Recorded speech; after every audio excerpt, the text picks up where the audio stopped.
Hey y'all, it's your girl Lauren, and welcome to Civics class. And so, if you've been tuned in thus far, you realize that my last series was on DEI. So, this is part 2. I want to start out with a brief history on where DEI came from, okay? And I just want to point out that this says, although a lot of attention has been focused on it recently, and we can get another video on that, don't worry. But when DEI, or diversity, equity, inclusion, was first introduced, was as early as the 1960s, following the introduction of equal employment laws and affirmative action, okay?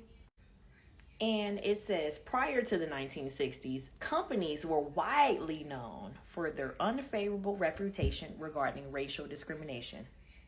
And it was an issue so much to the point that in the 1940s, the president had to introduce an executive order to bring about change which guaranteed equal access and treatment for individuals of different races within the armed forces.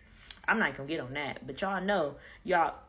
And then we come to the Civil Rights Act of 1964, which was an important turning point in the struggles against prejudice that was made illegal to discriminate in hiring and promotion. This was an historic event because this was the first time that businesses were no longer able to discriminate on the basis of race, gender, national origin, religion, or age.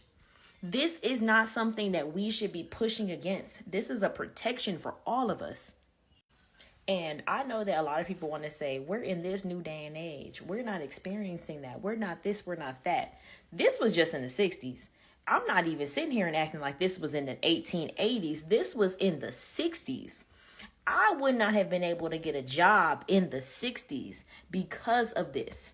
The fact that I have gainful employment for the state of Ohio is a clap. That's an applaud, okay? Because of this law.